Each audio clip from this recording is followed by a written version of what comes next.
Hello my dear friends, you're on the Military Summary channel. In this short video we're going to discuss the most important events that took place during the previous night of the local time. And probably one of the most important updates is coming from the south of Ukraine and from the south of Romania. As a result of drone strike of HERAN strikes that took place during the previous 24 hours, when the Russians were attacking such as settlements like Reni and Ismail, the Russians attacked the territory of NATO country. The Russians attacked Romania. And this information was provided us by the Ukrainian assigned companies, assigned organizations, and also that piece of information was confirmed by the Ukrainian official authorities that one of the HERAN fell down on the territory of Romania and there was a very heavy explosion. That information was provided by the Ukrainian authorities, but for some reason the NATO countries and NATO country Romania took a decision not to develop the situation, and they told us that there were no explosion on the territory of that country. Very interesting situation. From one side we see that maybe that attack was made by mistake, of course, by the Russians, but anyway we see the reaction and we see that the NATO countries are not ready to be involved in the conflict, even if the missiles and drones start making explosives on the territory of these countries. Now let's move further to South Zaporozhye area in direction of Robotyne. Today we got a lot of very interesting details and update from this bridgehead as well. The Ukrainians, as a result of fierce clashes, as the result of heavy assault operation, managed to force the Russians to step back from the fortifications that located on the south of Robotyne or on the north of Novoprokopovka. Furthermore, if you remember, yesterday we discussed that as a result of redeployment, the Ukrainians managed to bring their tanks on the line that located on the north of Novoprokopovka, and currently from these positions the Ukrainians started bombing and attacking the settlement.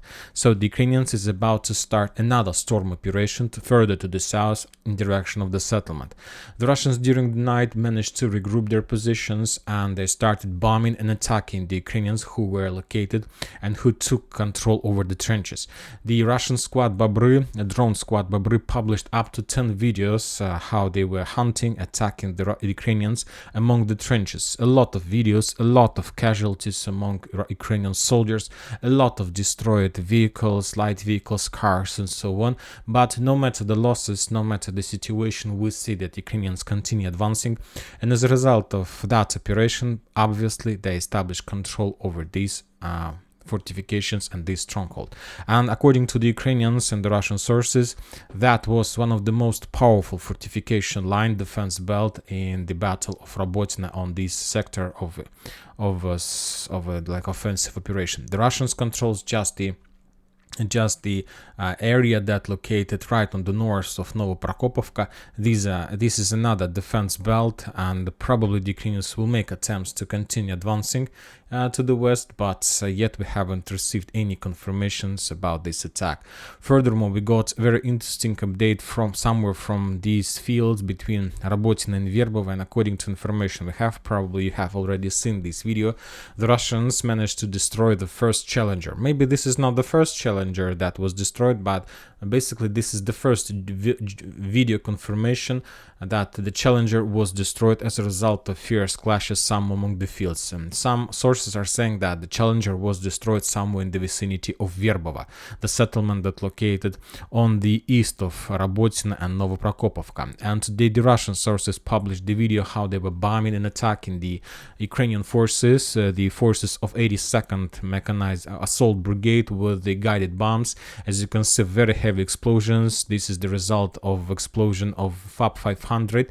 Nothing could survive after these strikes. We see that the Russians try to stop the Ukrainians with every type of weapon they have, but yet we see that the Ukrainians very probably slowly but step by step they're moving closer to Verbova, and we are going to see this battle also very soon. As soon as the Ukrainians are able to enter the western part and to establish their positions, there will be no chances for the Russians to force them to step back. They will attack them, they will bomb them, but anyway they will be forced to get back very slowly, of course, but this is the Russian tactics.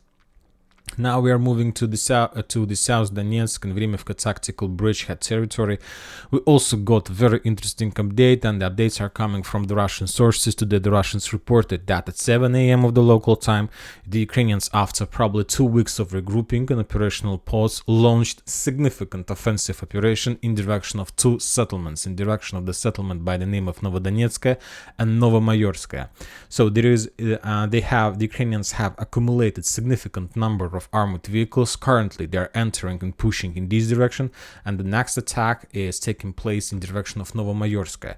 The Russians reported that there was some kind of artillery preparation that took place about 2 previous days, and after significant artillery preparation, the Ukrainians launched attack. And according to Russian sources, they managed to bypass the fields and enter and to get the outskirts of the settlements. The Ukrainians managed to land infantry, significant number of infantry, and currently the Ukrainians start storming process, assault process of these two settlements, and there are very fierce clashes. And today, I believe during the day, we're going to see a lot of geolocated videos of more destroyed Ukrainian vehicles, tanks, armored vehicles, infantry, with all types of weapons the Russians have. Another interesting updates are coming from the fields between Robotyne and, let's say, Zavitna Bazhanya. The Russians made another drone strike against the Ukrainian positions, and that were located in the fields, basically in the gray zone. But now we understand that during the previous days, the Ukrainians were trying to maintain the gray zone, and as a result of a very slow attack, they managed to capture and establish control over the fields between the settlements, and also managed to get as close as possible to the next defense belt, to the next lines in Zavitna Bazhanya and Staromlynovka. And also the Ukrainians destroyed another Russian tank that was located somewhere among the fields in the southern direction.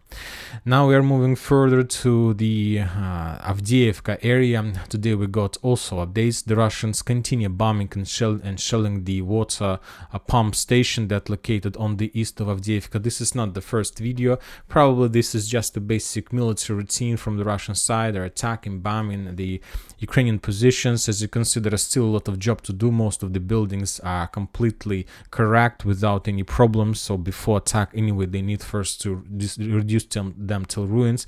But the most important thing is not the strikes themselves. The most important things is the intensifying of actions, because if we increase the number of dates in this area, let's say from the 20th of August, we see the number of strikes, and currently this is the main focus of the Russians, main area of the Russian focus, at least on Avdiivka direction.